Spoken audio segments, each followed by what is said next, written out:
Do you love fall colors but feel like you may have gone overboard with the pictures? There's another way to capture all of fall's beauty. Instead of taking pictures of aspen trees, why not learn how to paint them? We have an expert painter with us today, Lisa Diane Martin, who knows a thing or two about painting outdoors. Yeah, I just completed painting the views while on the summits of all of 58 Colorado's 14ers.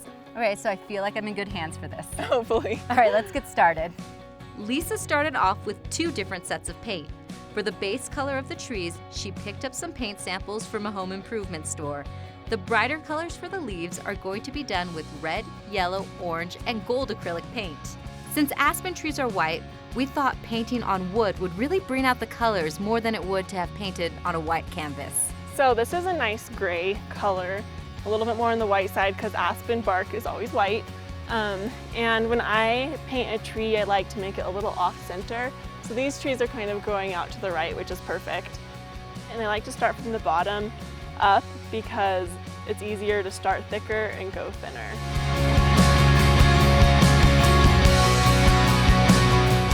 Once the base of the tree is finished, switch to a smaller brush and start on the branches. If you notice, the branches kind of go up at an angle and then curve back down slowly. So you can even make them zigzaggy if you'd like.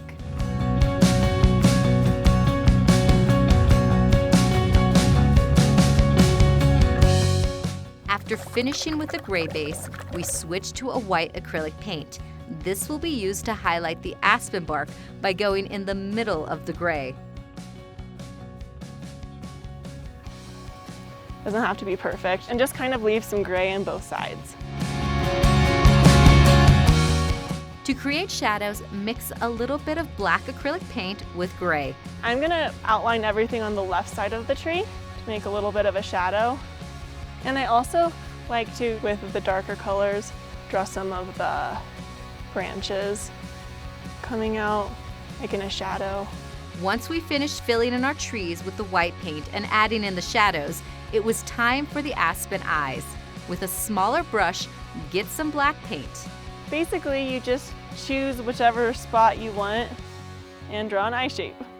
You can do as many or as little as you want, and no 2 trees are the same. So along with eyes, you can kind of do some rounded thin lines across.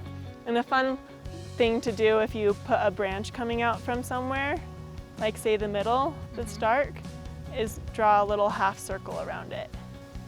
It makes it seem more realistic and more believable. Lisa added in a pine tree to her painting using a darker green. Now it's time to add in some color. For the best effect, work dark to light. The aspens start with a glow of dark red. And make sure some of them go over the bark, actually. But adding it in seems kind of strange at first. It just feels like chaos right now. It does feel like chaos. Trust the process. But believe it or not, this is going to be mostly covered up. This will just be kind of some shadows. I'll hand it back to you. Next, add in a brighter red. Lisa made this by mixing in yellow and orange to the red. Make twice as many of these medium color leaves and cluster them around the darker color. Bring on the yellow. This is the step that will make your trees glow.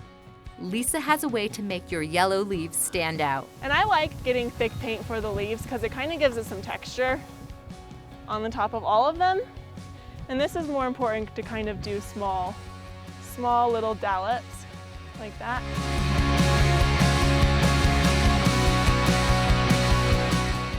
Now for some sparkles.